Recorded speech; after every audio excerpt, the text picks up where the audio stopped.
Hello, and welcome to That 90s Podcast, the podcast that meanders aimlessly through the decade that brought us Desiree, Adidas Popper Tracky Bottoms, and Trisha.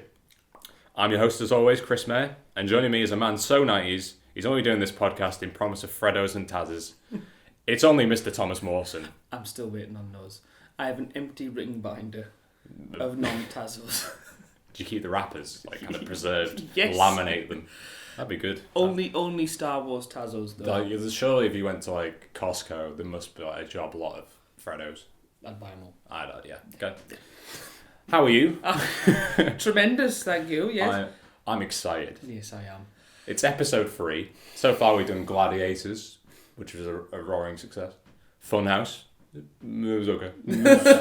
Not so good. It was a fun house. It was. Fun house. I think this might be my favourite. I don't know if we can top this one though. I think we might have peaked too early. It's the counterpart to Funhouse on the other channel, I would say. Yes. Yep. It's only bloody Get Your Own Back. Or as you named it last week, Get the Fuck Out. If you don't have guns. Get the fuck out if you don't have guns. This show has plenty of guns. Plenty, I'd say probably about a gallon, no more than a gallon. Gunge-tastic. 500 a ton, a metric liquid ton. We'll go with that. A metric fuck A ton metric of liquid guns. ton. A metric fuck ton of guns. Thomas Mawson, what do you remember about Get Your Own Back?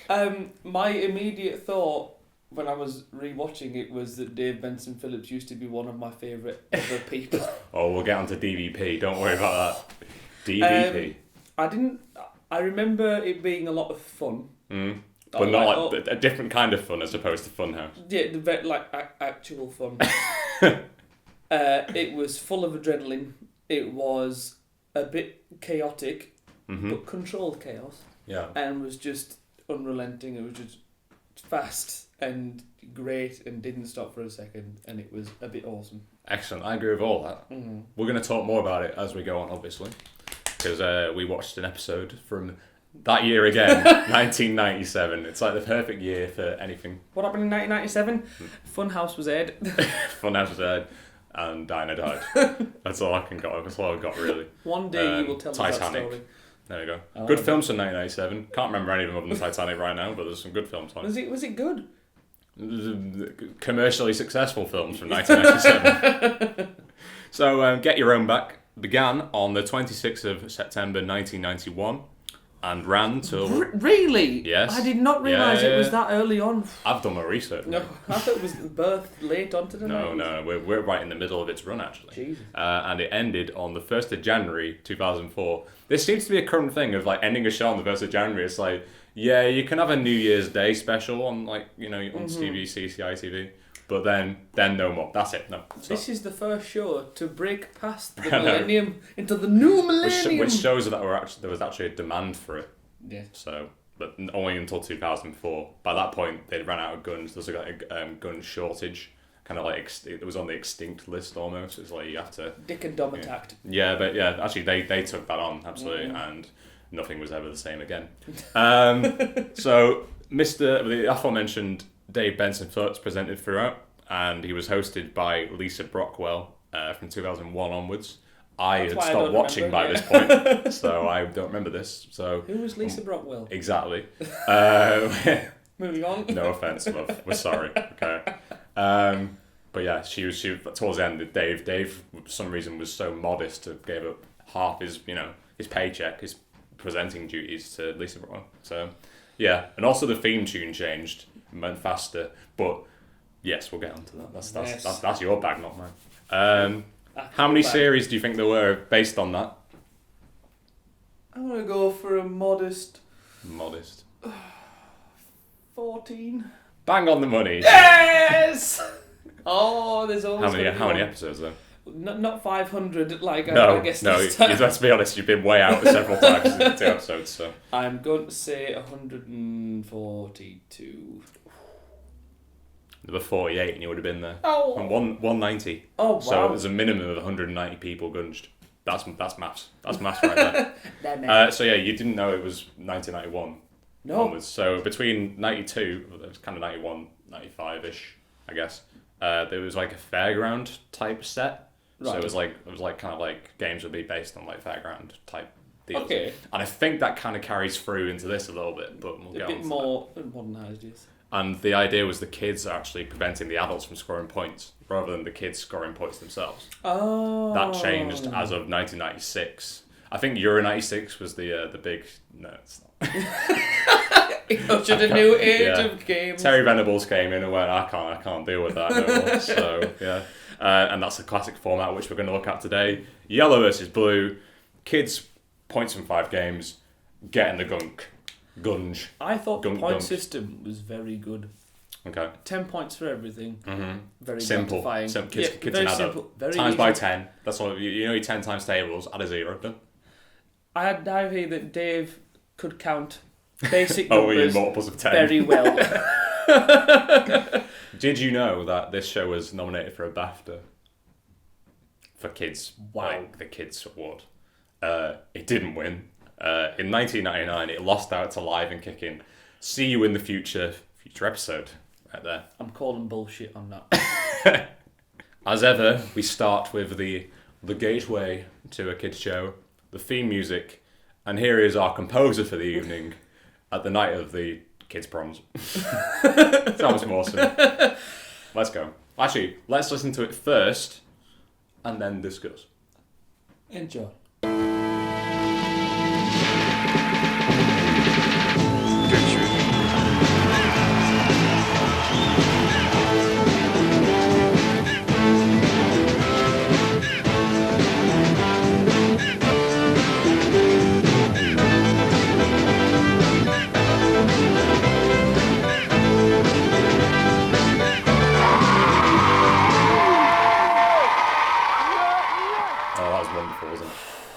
I'm putting my glasses on for this. Oh. I've got some Rose notes here. tinted glasses.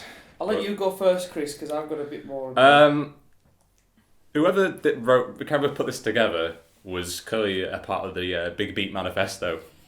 They've clearly been listening to too much Chemical Brothers, Fatboy Slim around this time. Yeah. And it shows. But it's a good thing. I mean, you know, it's all good.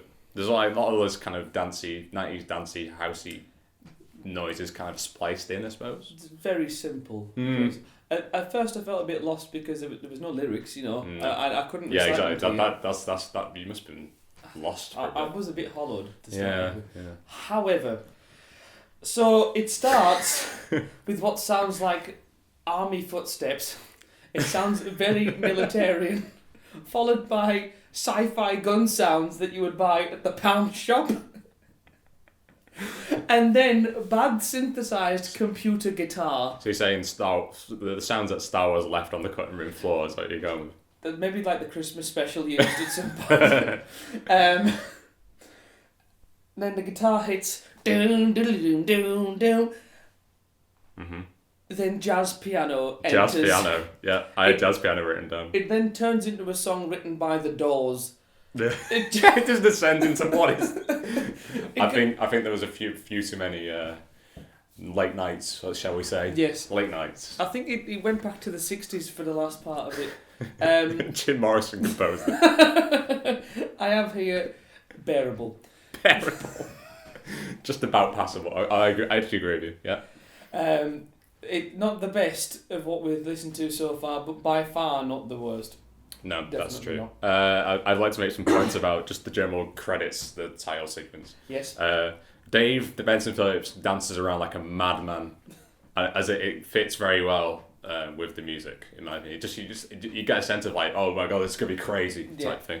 And there's also the Get Your Own Back logo. Looks like a crossroad it's like a US kind of road sign. Yes. I don't know why. I thought of that. It just does. Squashed. Yeah, it's just a diamond. Yeah. So that's that. That's all I've got to say on that. Really. I've got a lot of love for the logo when we get to the end. Okay. But we'll touch on that. But theme song is good. Out of the three, it's in the middle, isn't it? Because Gladiators would be ahead of it. Oh, Gladiators is. We're always harking back. Like this podcast harks back to the 90s. We're harking back to our previous episodes, right? Gladiators, you can't touch Gladiators. No. Maybe we will in the future. Oh, but right mystery. now. Right now, no, this is a firm second place. It's a good 7 out of 10 for me. Thumbs up. I'll give it a 6.5 for its functionality. Harsh man. And actually, we should do it in multiples of 10. 70 out of 100 from me. Fine, right. 70 out of 100 I'll do too. Theme's out of the way. Mm-hmm. And here's the man of the hour. Oh my god. The godfather of gunge himself. Mr. Dave Benson Philips. Thomas, please tell me what you like about Dave Benson Philips. And if you dislike anything, for me personally, I can't find any problem with him. No, Dave Benson Philips was out and out my favourite children's presenter. Mm-hmm. Like, as a kid, he was very smiley. He was a bloody live wire. We mentioned speed as the drug of choice a lot in this podcast, and this is... It's what we do before the podcast. Yeah, I mean, it's you can't see the jitters. It's unrelenting here. I had originally geared myself up to think that this would be absolute shite. Mm-hmm. So my immediate thought was, good to see Dave back. A comfort and soothing feeling overcomes me for potential impending doom of the quality of the show. But he was just flawless. He's jacked up. He's just running about the spot. He's jacked up. Roy Magoo. He's not a Roy Magoo. It's not a Roy Magoo. Just bubbling energy and greatness. I agree. He seems a genuinely nice, enthusiastic guy, mm-hmm. but not to the point of annoyance for me. Like a lot of kids' TV presenters can be kind of wacky and zany. Dave is that, and but not selfish. But not. He's not like that. Not at all. That's he's a very, very good host in my opinion. He keeps it simple. He's very much for the show, rather rather than I've got. And you can tell. It's just effervescent. It's kind of like he loves it, Yeah. Active since 1981 in the industry. Jesus. Yeah, so he's a vet. He's a vet by this point. I didn't know he used to work on the Disney Channel. He did. That was after fun. Not fun. I said fun. Gyob. After Gyob. During, actually. Oh, all right. Don't diss my research. I only remember because I had a family planning video for Disney World in Florida, and there was an advert. There was an advert beforehand, and it was like this Disney show, and he was there. My parents actually we went to Disneyland, but that was I was kind of too old by that point, so that's a different issue completely. Yeah. Active since 1981, and he's 50 years old. No, so he's got his half century. Good heavens. Raises back to the pavilion. He worked at Pontins before, and he'd been working doing children's entertainment for parties and stuff like that. And he also did a bit of busking, so kind of, he'd kind of learned his craft that way. Mm-hmm. And he was also apparently, I don't know, I think this is pretty much true, but he was the first black blue coat at Pontins. Really? Yes. Wow. And that's kind of a big deal, I think. Yes. It breaks down barriers. So he's working in North Wales, in Rhyl, which at the time may not have been so tolerant as it is now. So he definitely earned his stripes and definitely worked hard to get to where he was. And I think that's kind of endearing in a way. Yes. So have you seen his website? Yes. Yeah. I have seen his website. It's not been touched in 13 years. And you can tell, the first thing it's so wonderful. It's like when you got a time hop thing, the way back machine on the internet, so you can see what the internet was like in say 1996, 7. Dave Benson Phillips' website is very much of that of 2002, very much kind of laid out as I don't know how to describe it. It's just visit it, just go to it, find it. I noticed that it wasn't even a .com. Yeah. It was a bksites.net, and. It's almost as if... Dave Benson Phillips on GeoCities. It reminds me of the sites I used to make on Pixel yes. all those days ago. Yeah, mini clip in the old days, stuff like that, Newgrounds. The best part about it for me is when you click on a section of the website where it's like a big blob and his face just appears and it kind of, hey, it's Dave Benson Phillips kind of way. So his website is one of my favourite things about him. And the other favourite thing about him is he's on Twitter, so you can follow him at Dave Benson Phil. And this is my favourite tweet of all time. Thomas knows what this is. So praise silence. I'm just going to read this out. The person who sent me the link to the film 2 Girls 1 Cup as a way of helping me get to sleep has clearly got a warped mind. Sent it 2 minutes past 2 a.m. 10th of June 2012. Retweets 257. including mine. Favourites 57, including mine.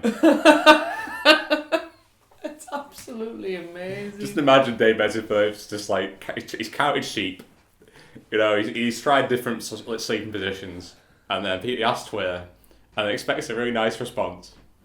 And then 2 girls, 1 cup appears, and he's not getting to sleep forever now. So Give there you go. a Twix for his Probably should also mention he was on play days just before this, during this as well. That's where I first remember him from. Yeah. I used to watch play days all the time. What day was he on, Thomas? Do you remember? Trivia question for all those listening as well. Man. You got a 1 in 5 shot here. Was he a Tuesday? He was a Tuesday. Oh! He's only 2 for 2. Playground stop. Zoe Ball also presented on the playground. Yes. So I remember fondly. I feel like we should go back and watch that as well. In 2009, Phillips was the victim. Benson Phillips even was a victim of a death hoax perpetrated across the internet, which maintained that he had died in a car crash. There are other false rumours that he was presenting a soft porn TV sex line, and that he was no longer being hired because he had a nervous breakdown. That's not funny. Well, the first bit is... But the soft porn line, yes. Yeah, so, he's not the only one who's been a victim of a internet hoax. I am dead. He's not. This is one of Neil Buchanan is one of the ones that... Kel Kimball from Keenan and Kel. Basically, if you work tonight, you're now dead, according to the internet. In 2012, he co-hosted a festival alongside mortal enemy Pat Sharp. What doing? It was very much an 80s, 90s kind of festival. I think there's one this year as well. I think he's very much active. He's still active today, doing a lot of different stuff. He was at the Fringe this year as well. Mm-hmm. He does university stuff. Yeah. He's got plenty of guns in his locker. Right. Do you think he's got his own trademarked gunge? I wouldn't put it past him. No. But yeah, he's got a lot of bouncy castles as well. You know, because you've got to pair them up. So there you go. Not of course. Okay. Introduction to Get Your Own Back. Dave Benson Phillips runs around for a bit. Ready for a 90s rave, carrying on the theme music, giving it large. He's doing like helicopter, like... Yeah, he's like, whoa, whoa, whoa.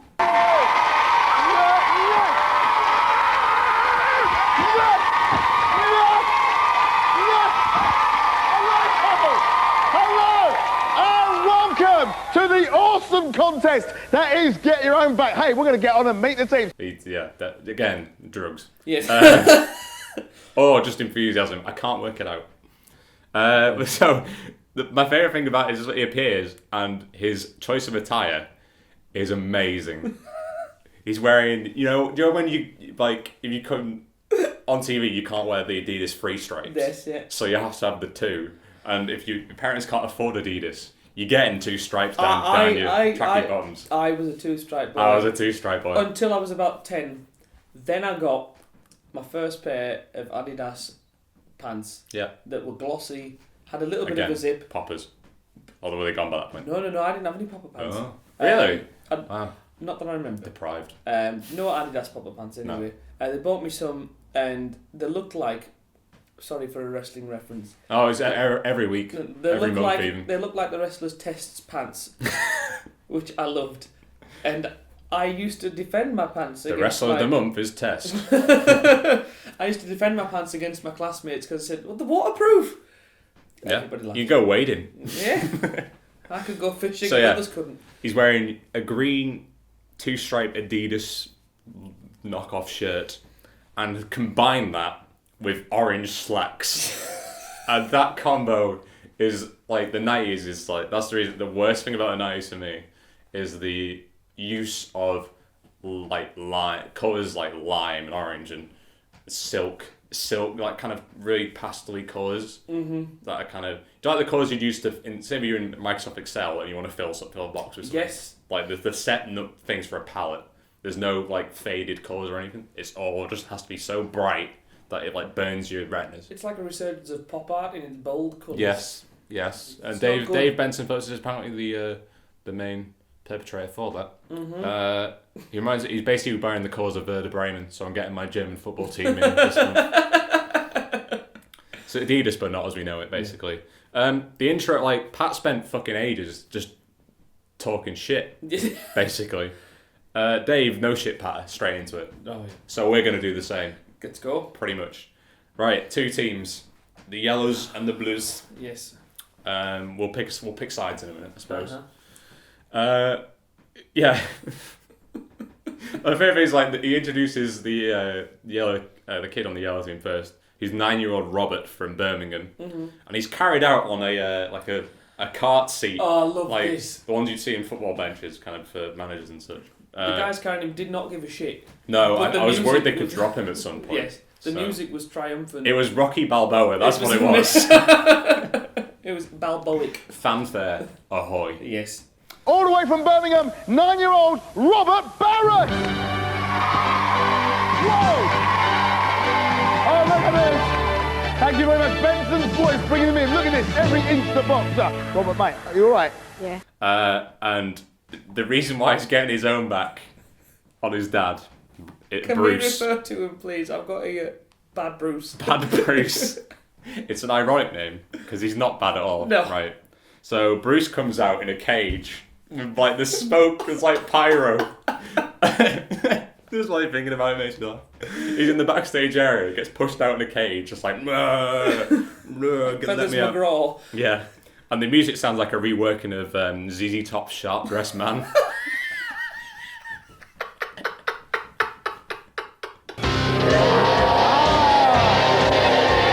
What is this? The man gave the thumbs So up. if you weren't aware of Get Your Own Back, I didn't need to play in the title. Yeah. You basically as a kid getting your own back on a parent, teacher, whoever. Yeah.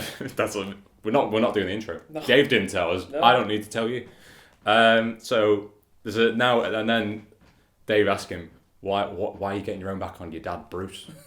And there's still the most stilted voiceover from a 9-year-old. It was ever. robotic. And Robert tells us that Bruce promised to take him to see the Villa. I want to get my own back on my dodgy dad Bruce. He promised to take me to see my team, Aston Villa.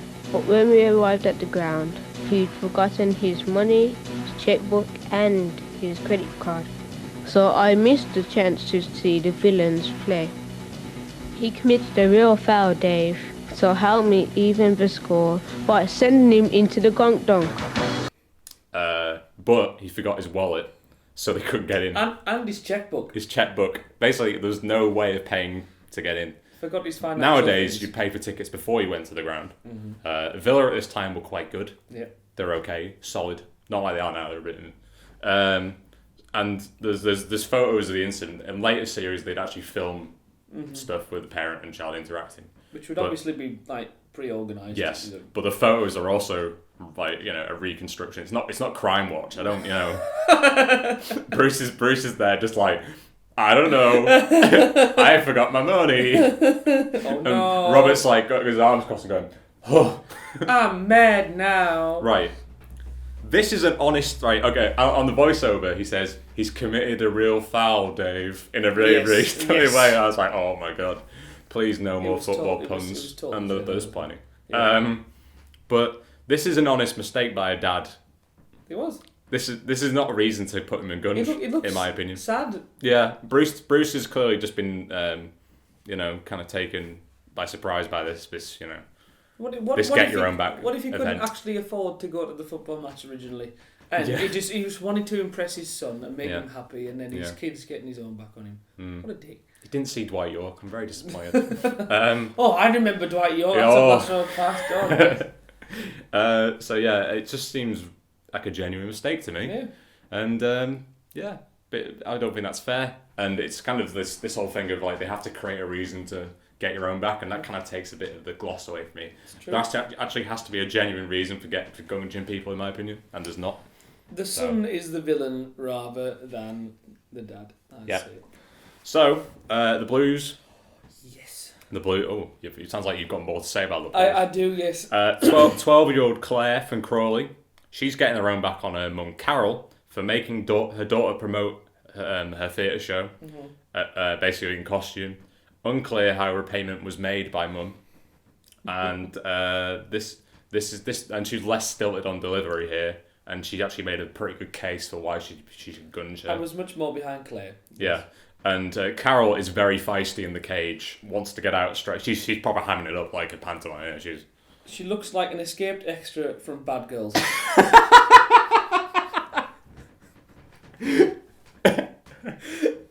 Also, the state of her 90s haircut, it looks like a bird's nest. I was sat opposite to the warden of the prison, Jim from Bad Girls on the tube once. Wow. I know, that's my claim to fame right there. Soapbox Carol is what I'm going to call it throughout this episode. Bad Bruce and Soapbox Carol.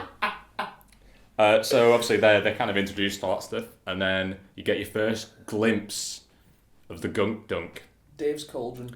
In this episode, it's pretty substandard compared to later ones. Like the drops seem to be way bigger. Like, it was still later on. quick. Yeah, it's fine. It's just like, it's okay. I mean, it didn't seem that deep either. It was like if you basically went up one notch on the pull back thing. I don't know what you call it. The chair. You went one back. And if you just went down, you'd just fall straight flat on your face and it'd be horrible. It's like if you dove into a 3-foot swimming pool or something. It's like doing a belly flop with your face in gunk. You could break your legs in that. Seriously. So okay, so we got 5 games to get through. Are you ready to tidy up? Basically, just go back to the houses and then ask them to tidy up. Go on film when they it. come back. No, that's not what happens. Okay, my written down description of this is: a hovel has to be cleared by kid, full of inflatable bananas borrowed from supermarket sweep. Adult pushes back through the windows, which are not actually windows, just holes in the wall. So it's basically, there's a really untidy room full of crap. Kid has a minute, I think. 60 seconds to push it through the wall to the parent's side. Parent tries to push back. And that's the game. Simple. Yeah. But probably my favourite out of the 5, I'll be honest with you. It was alright. And though there was a case of conformist gender roles. The guy couldn't clean up more than the girl could. And the girl was taller, much taller than the little guy. Yeah, this is the thing I probably should have mentioned. A 9-year-old versus a 12-year-old, it's not really fair contest in my opinion. Just because he's a boy, does it mean that a girl is any but less... Okay, we're going to get into trouble here, so we'll skate over that. I'm so the 60 seconds, and Dave Benson Philips kind of commentates on the thing, but doesn't actually say anything throughout the entire game. Well, it's a short game, so you don't really... No, but he kind of just goes just says random things. Such as the following, which I've written down. Try it at home, kids, if you have enough windows and understanding parents. So there you go. What else about this game have you written Carol down? is shite at tidying up. She's got too busy trying to run a theatre company. That's why. She must have a bad home. I've also got here, my favourite part of any of these games is the music. And it sounds like something out of Crash Bandicoot. Perhaps Ripperoo's boss theme, if not Tiny Tiger. From Crash Bandicoot 2. Oh god. Well, I'll allow it. It's just an odd. Really my favourite thing about this game was the loud siren at the end that shit everyone up. Yeah. The crowd are boisterous enough. There's no laws kind of. No, we're not in Scotland this time. No. Bruce is good. Bad Bruce is capable of tidying things. 70 points to the kid. Yeah. Carol is not. 190 points to Claire. Smack you up that. We may as well forget about the other games because it's game over already. So there you go. What do you make of tidy up? Is it okay? It was so rudimentary that it was great. Yes. And I think this shows the glimpses of genius in this show in that everything is so simple. Yeah. It works. What we didn't see was Dale Winton sweeping up afterwards, trying to get his inflatables back for Superman Sweep. You heard him glimpse. It's like trying to put a trolley through the window. Get back. Game 2. It's time to bounce back. Bounce back. There's a football manager who came up with the phrase bounce back ability called Ian Dowie. Oh, that got into the Oxford Dictionary. Yes, it did. Somebody in my IT class signed a petition for that to go in. There we go. So this is Ian Dowie's game, in my opinion. He came up with it. Okay, description of this game: kid must put yellow discs on wall. Adult has to steal them. Bungie makes it difficult on inflatable. So you might have seen like a sort of fairground or something when there's a bungee attached to a bouncy castle. It's like how can you run and like how far can you run basically, and it's simple. It's pretty simple as well. The bouncy bit didn't look very inflated to me. No, I think that was probably why people fell so much. Yeah. It's also a good. Obviously, if you're running faster, the faster and harder you're going to be jolted back. Yeah. Which Claire did perfectly on her first run. Bloody necks herself. She tries to put someone and just goes whoop and nearly breaks her neck. There have been technical difficulties in getting your own back. Child with strange puppet appears. Oh my god, we need to talk about that. Teletext. That used to scare the shit out of me as a It kid. was so bad. Like, and the music that came with it as well. It's like The Omen to me. It's not, terrible. It was not. It was just Or like The Exorcist, the puppet's like doll's head will spin round. you should not be watching this. He's that's up there with Otis the Aardvark in terms of annoyance. The background, I know the background music here, very dramatic. Yes. Still way very more than Crash Bandicoot. Funhouse. Still very great. Yeah, this is just of the time, isn't it? It seems like they've actually put. I wouldn't say too much more effort into the music, but it's at least appropriate. Yes. Yeah. Rather than just some like background elevator music, like Funhouse. 3,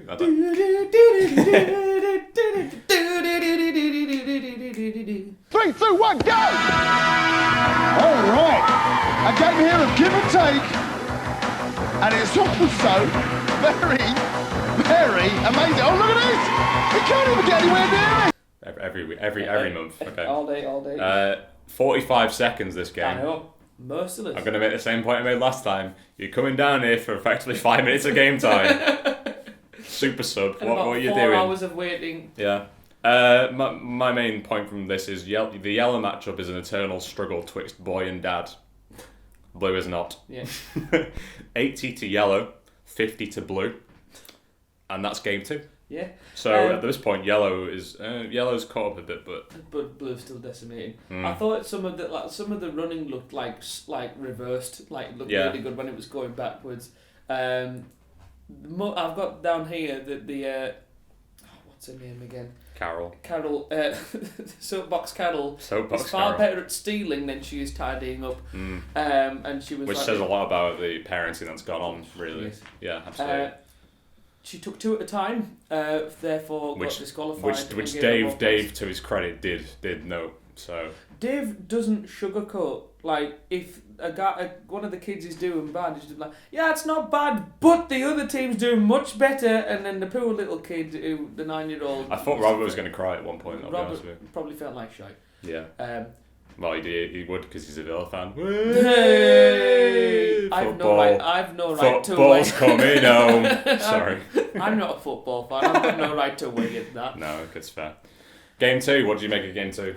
I thought I would have actually quite liked to have done that. I thought it was quite Have fun. you not done that before? That sort of thing? No. I have. It's good fun. I've fallen over on bouncy castles. Yeah, that doesn't surprise me in the slightest. I tried to moonsault off of a wall of a bouncy castle. There's your first floor, the wall of a bouncy castle. Yeah. I tried to flip and then nick myself. One of my friends fell off the wall of the bouncy castle and broke his arm and it was sticking out. That was a wonderful sight. Ooh. Yeah, with little like metal discs and stuff. Also, Wonderful. top tip: don't go on a bouncy castle in the rain. Sage advice there from Thomas Mawson. Game 3. Game 3. Do you want to announce what game 3 is? Squeal on the wheel. Squeal on the wheel. This was. Right, before I go anywhere, massive version of Velcro tennis mitts that you had in the 90s with those Velcro tennis balls. Please tell me you had them. I did have this written down. The pink and green kind of tennis balls that were swing ball. So I wrote down a line from Phoenix Nights because it reminded me of Kenny Senior from Phoenix Nights. You'll never guess who was in the tent next to us. Robert De Niro. He's doing another deer hunter in Rill. Absolutely hammered him at swing ball. That's tennis. I'm surprised Wimbledon didn't have those tennis balls. Would have got me viewing anyway. Yeah. So the description of the game was: parent is strapped to the wheel. Yeah. And is span round. A trope of 90s villainry. in I think it's villainry of all time, to be honest yeah, with you. I mean, like, how many... James Bond's been in that situation. How many times did you see on Power Rangers somebody on something like that? A spinning wheel. It's like, oh, I can take anything, but not dizziness. Nausea! So there's blue and yellow sections on the wheel, and it's effectively, you have to throw your 90s tennis balls at the wheel and get them to stick on the Velcro wheel. So I feel like this would be improved if there were knives rather than, if you really want to get your own back, throw knives, don't throw tennis balls, you know? So yeah, the blue, so Claire goes with a strong overarm action and is rewarded with 130 points. And the crowd cheering, "Go Claire! Go Claire!" Yeah, what was that about? It's your birthday. Like, what? The momentum was definitely in Go Claire. favour. Yeah, it chanted for a bit, and then they kind of just went, no, don't want to, no. It's like when you wrote like a chant and "Go Claire!" it's not working. It's not sticking. It's like but the tennis balls are 130 points. And Robert is pretty terrible at this game as well. His underarm action is pretty weak. Bruce nearly flails around on the wheel. He becomes a banana by the end of it. He's like an Egyptian on the wheel, kind of. And he nearly falls off, and I'm like, I don't want a Bobby Davro in the stock scenario. Have you seen that video? No. I'll show you afterwards. I may also link to it on our Facebook page because basically Bobby Davro is with Jim Bowen from Bullseye and Lionel Blair, and they're all doing. Oh no! Lionel Blair's a scary looking man. Yeah. So they're all they're all singing "Always Look on the Bright Side of Life," like "Life of Brian." But Bobby Davro's in the stocks, and they're all doing like conga for some reason, like kind of can like the legs. And then Bobby Davro on the stocks falls on his face. and then like everyone goes, "Oh Bobby!" Jim Bowen's kind of frozen in time. Lionel Blair's at mid-mince when it happens. It's wonderful. I'll share a clip with you later. I've got here with Paul and Robert. Paul is Paul. Bruce and Robert. I think the game really highlights their fractured father-son relationship. Yes. Dad never taught him to play catch as a kid, did he? Yeah, actually, that's a very good point. No, he never did. It's actually remembered in my childhood now. But yeah, Bad Bruce ends up in the shape of a banana at the end of his spin, with his helmet almost hanging off. I genuinely thought he was going to die. It's awful. So compared to Claire the Crusher, Robert didn't do so good. No. So by game 3, we're pretty much sure who's going into the gunk at this point, the gunk dunk. But we're going to go ahead anyway, aren't we? Let's go. Game 4, I might retract what I said earlier. I think this might be my favourite game, actually. Or my least. It's big, isn't it? It's Feeding Frenzy. It's only Feeding Frenzy. Thomas, you've played Zombies, ate your neighbours, ate my neighbours even. And I have, yes. Do you remember level 8? Yes. With the big baby? Yes. That would go around just going, mama, like that. He was terrifying. And throw his bottle at you. This is that in real life. This baby was terrifying. Accompanied by baby sounds. And Thanks. my initial thought of the music was shite embarrassment music. Like, wah, wah, wah, wah, wah, wah, wah, wah. This is the best music in the show, I'd say, I think. Something you hear on the promenade of Blackpool. Oh, you must have said go! Now, take a look at this. Oh, no! A real struggle's going on at the moment. Because baby Carol does not want to go in the gun. She's gripping onto the baby's arm and she get it in. I think she did. Going for a third. Because the aim of the game is basically the kid must throw peas, chips, burgers, whatever you want in the baby's mouth, but the adult is in a giant baby costume must run round and try and stop them from throwing things in its mouth, basically. It's not responsible Which parenting. is weird because babies usually want feeding but can't digest food like that, so it's kind of like you're actually trying to choke a baby. Like, why would you? You wouldn't do that to a real baby, would you? No. Not responsible parenting. It's not teaching kids very good things. No, it's not. You also don't want them to become feeders in their later lives as well. Wow, that's not the way I thought this would go. Choking hazard, obviously. Yep. Why are the chips bigger than the burgers? And why are the peas portion control bigger than the burgers? I don't understand. I think it's more to get it in the mouth, maybe. But I don't care. Okay. It could have been like parts of a burger. And why is it always burgers and chips, like food apparel in game shows? It's just kids like that. It's not. It's like Little Chef. I'm not gonna throw I don't know. I think a better version would be a big bird, and they just try and throw worms in the mouth. That would be better than just a baby trying to be fed. Bad diet advice. Yes, I think so. Yeah, 5 a day. Yeah. Not them. Baby don't feed that. Baby don't want that. So, yellows. Bruce. Robert actually has a good go at this. I think. He does. Mainly because Bruce just decides to run around in a circle rather than actually have a tactic. Soapbox Carol is amazing at this game because she just spins around, and that puts Claire off. So at first I thought cheating actually is a very good tactic. No, it's good. Yellows get 90 points and blues get 40. So pull the gap back a little bit, but not really that much. No. So yeah, Freedom Frenzy. You didn't like this, did you? I thought it was terrifying. Would have tried, but I would have enjoyed doing it. But it's okay. It's okay. It's okay.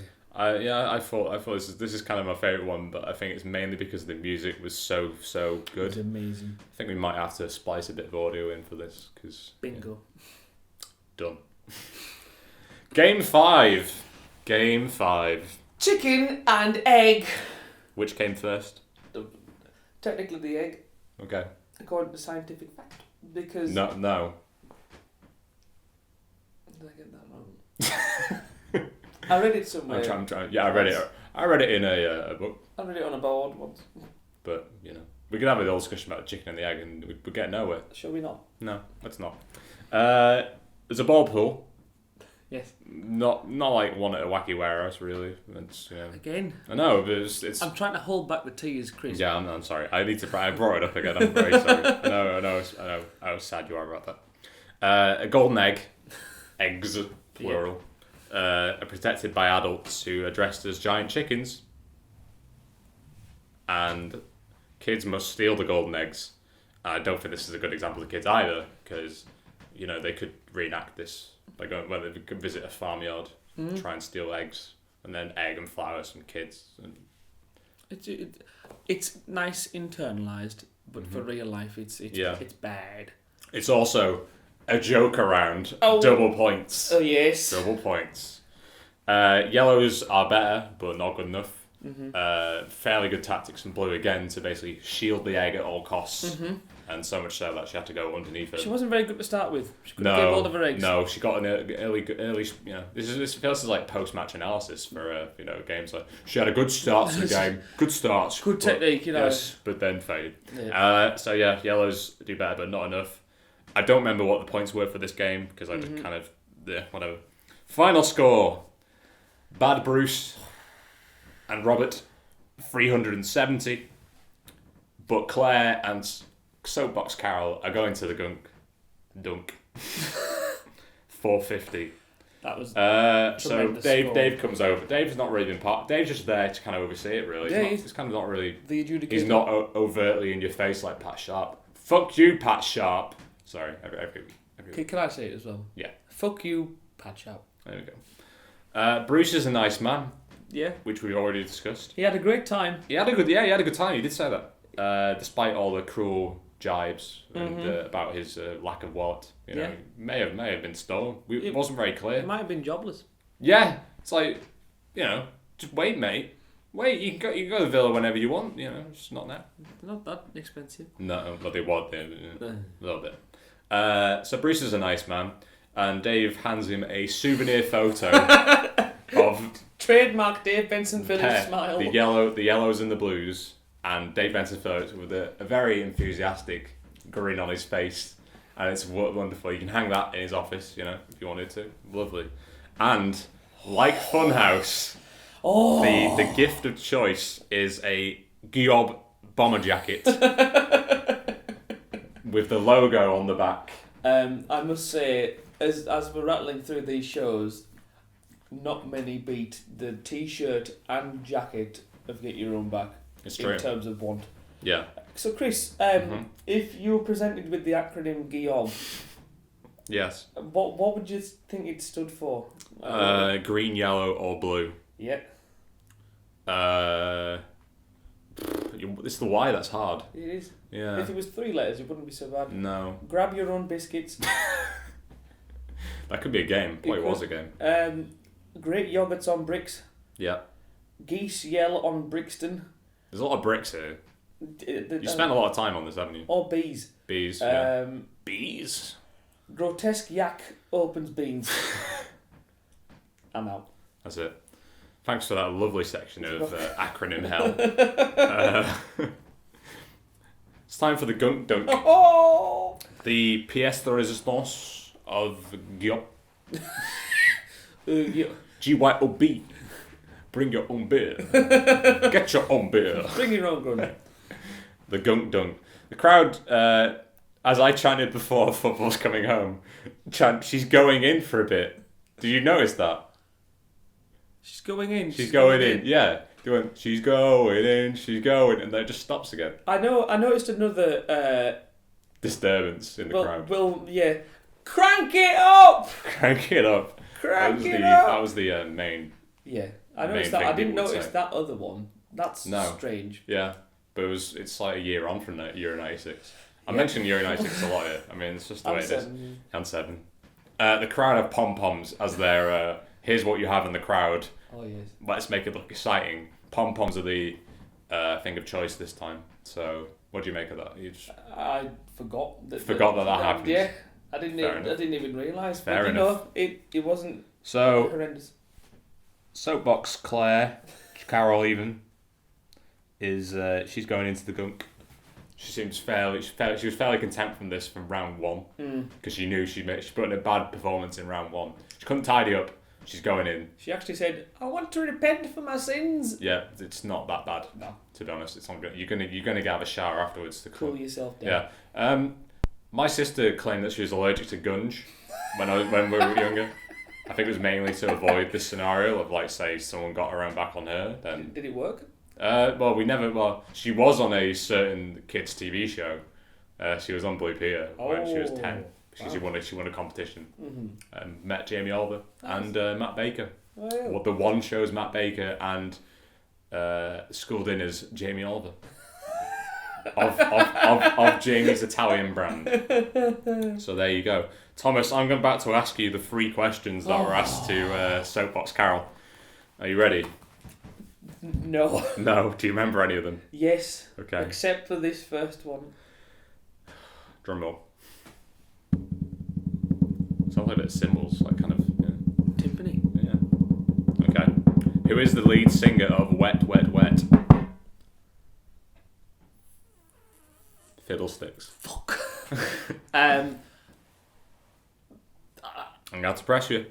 Matt Raspberry. Oh, okay. The first bit was close. Marty Pello was the answer. Right. How the fuck did all the kids know the Wet, Wet, Wet singers? Yeah, that's the thing. The kids go, Marty Pello! Like, he's a famous guy! He's not. Marty Pello had, obviously, Wet, Wet, Wet had that song in 94. That song that went on forever and ever. We won't mention it. Nope. They are playing in Leeds soon, though. Get your tickets soon. If we're meant to keep it secret where our HQ was, now people know. Fuck. Damn it. It's just knowledge. So yeah, there we go. The crowd are obviously, like, of 7 to 10-year-olds are clearly massive Wet, Wet, Wet fans. So there you go. Question number 2. Crank it up. You've been cranked. You're at stage 1 now. You do know that. Okay. Can you name the sequel to Jurassic Park? Drumroll, there's no need for a drumroll. You know The Lost World. Yep, that's correct. Not Dinosaur 2. Dinosaur 2. Dinosaur 2. Fuck off. Carol? Soapbox Carol. Soapbox Carol. Oh. The thing that I noted here was Dave Benson Philips did a dinosaur impression as he said the answer. Oh, did he? Yes. I missed that. He did. Like, it was kind of like a. I think it was a T-Rex, but a noise like a raptor. Yeah, very much like that. And Dave also said, "Go out and see it. It's lovely." Related to The Lost World. That was also a commercially successful film from 1997. So there you go. Oh, it all comes round, doesn't it? Question number 3, and probably the most difficult of the 3. Can you name the Blue Peter gardener at the time? Just say no, because you can't. It's a woman's name. Yes, I it's know a it's woman. Claire Gosley? No. Bradley. Claire Bradley. Claire Bradley. Oh. I might just put you up to half a Yeah. thing there. Yeah, Soapbox Carol doesn't do very well there, even though the answer was her daughter's name. Yeah. She named a Blue Peter gardener from the past when kids used to break in all the time. Yeah, so kids would break into the Blue Peter garden in West London and vandalise it. And there's a certain footballer who I can't remember who was one of those people. I can't remember who it was. We'll find out. Hang on, give me a moment.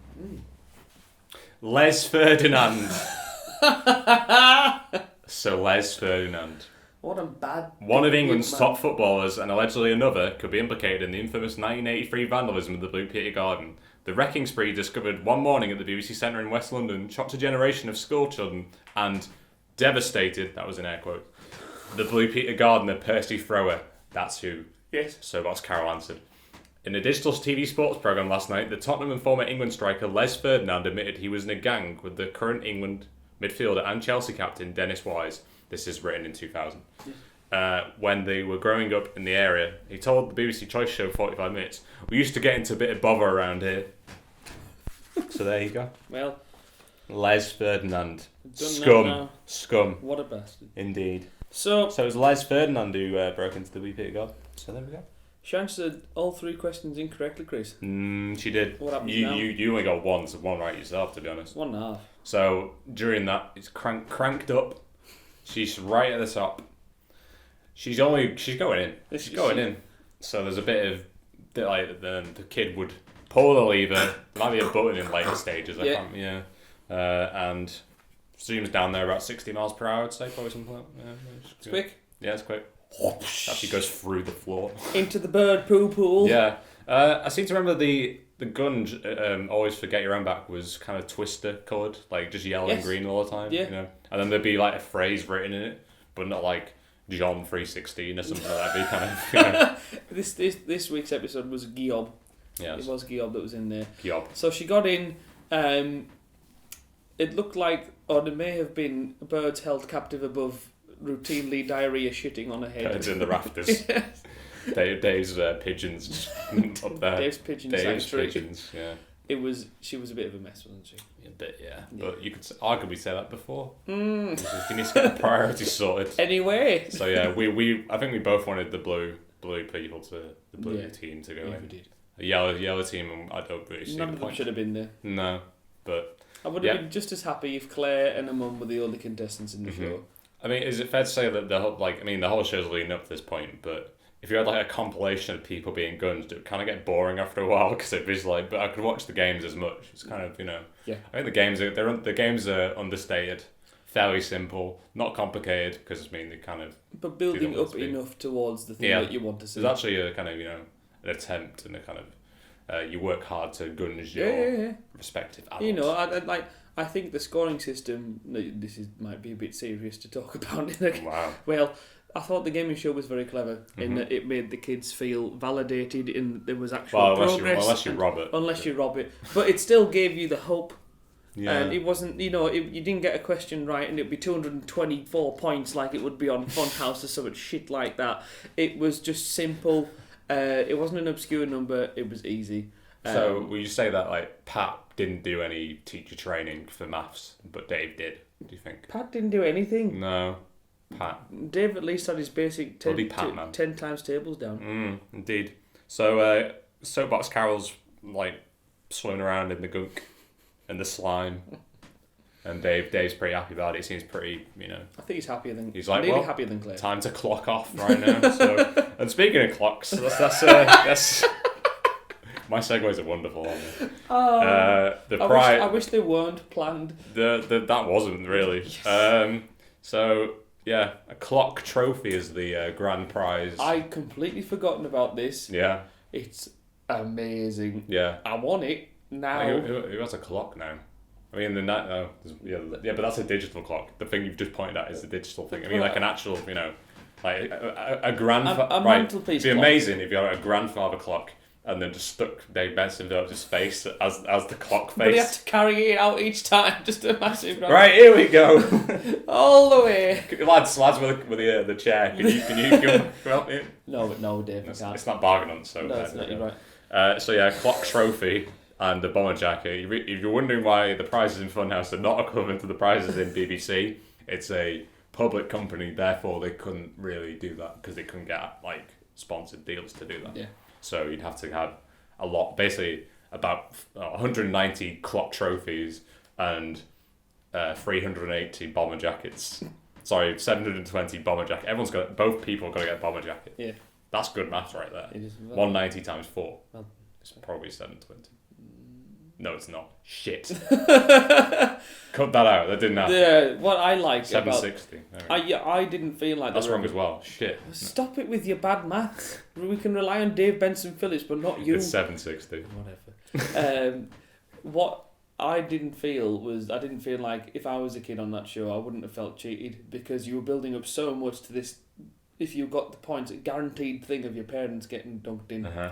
If you'd answered the Or questions a correctly. teacher. Teacher. Milkman, postman. Yeah. Guy works down the offie. Yeah. Get him in.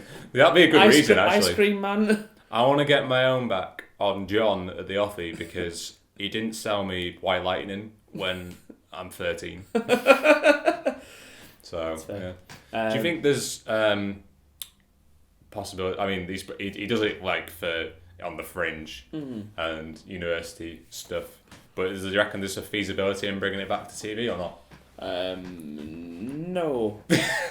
Why? I think as great as it was, I had a great time watching it. Like, it was genuinely very fun as well as very nostalgically fun. I think it's past its prime, and I think it's been too long. And I think bless his heart for carrying on going because he's very active and he's doing all his kind. He's clinching onto it more successfully than Pat Sharp has because he's clung onto it too. Pat Sharp had different outlets though. Like Pat Sharp was a DJ, so yeah, exactly. Yeah, but and you can appreciate that he was clinging onto it because he was so successful, and that was what made him famous. I just don't think the kids of these days are into it anymore. We're far past the time. Have you done a survey? Have you surveyed kids on guns, or is that's a bit too forward? Well, isn't it? look at this, Chris. Well, actually, I've got a survey 9 out right of here. 10 kids don't give a crap about gunk. Oh, that's sad. That's sad. But who cares about that anymore? Like we're just past that novelty. I wish you could bring it back because I'd watch it. And You've basically just gone, who's listening to this podcast? I'd love to know. I don't think this could be brought back. No, I actually do agree with you. I mean, I think Dave, like, the thing I love about the show is that Dave's a very good presenter in the sense that he's enthusiastic, loves his job clearly. Chloe had accidentally bought a fuck ton of gunge. I needed to sell it on in some way, and car boots was not really the answer for that. True. It's like a buckets at car boots, not really gonna. Bucket for £1 isn't gonna get you anywhere. Is it? Yeah, I really wanted to go on the show as a kid, but I've got no idea who I'd bring in. Yeah, I got on with my parents far too well. Yeah, which is the main problem with this show is that they have to like fabricate a reason for bringing somebody on. So I'd probably just find somebody that I liked and would be open to the idea of appearing on Get Your Own Back. Physically fit. Yeah. Would have liked to be dressed in a baby costume and as a rooster. And to be spun round, baby, right round. Yeah, and have tennis balls from the 90s for anyone. I'd just find somebody who ticks all those boxes and would make up a reason. Like one time, said to go to the park. We didn't go to the park, and that's enough. That is how ludicrous the reasons are for bringing people onto the show. Didn't put a flake on my ice cream when I asked him, but what do you do about that? I brought Larry, the ice cream man, to Get Your Own Back. So. One thing that has remained the same for me in these past 3 shows, would still love to do all of them. Yeah. Like, absolutely. Okay, order them. Gladiators comes second. Wow, really? Yes. Largely because I would enjoy it, but I know I would be awful at it. Yeah, I think I'd be pretty good at the other 2. Yeah. Like, get your own back. For a start, I'm not a child, so I'd have an advantage. Yes. I think somebody could quite easily bring me into a Get Your Own Back scenario now if they wanted to, because I'm a pretty heartless bastard at times. I think so. I'll find a reason. Yeah, but you're not a kid. No, but I'll gun you. That's not. That's not. I want a gungy crease. We'll get Dave Benson Phillips round. He can adjudicate on this. And third place Funhouse because that's easy, but also bizarre. And I'd only want to do the end bit. Not really even the go karts because they were that shy. So you're putting Yob at the top. Yes, absolutely yes. Wow. The variety's there. It's very simple. It's very fun, and it's energetic enough. And you get to meet Dave Benson Phillips, which is the who cream is a lovely of guy. The fucking crop. Yes. I think that rounds up everything. Yeah. I think we've delved into the gunk dunk. It's good to end on a relatively positive note, and rather than last time. Something good. yeah, exactly. So that's been That 90s Podcast. We've been gobbing all day. And all night. All night. So there you go. Join us next time for another trip down memory lane. I don't know what it is, Thomas. You just mouthed that at me, I know. Yet to be determined. But we'll find something. And you'll like it, hopefully. I know what's next. Don't tell them. We told them last time. No, I'm not telling them this time. It's better as a surprise. You'll find out next time. Goodbye.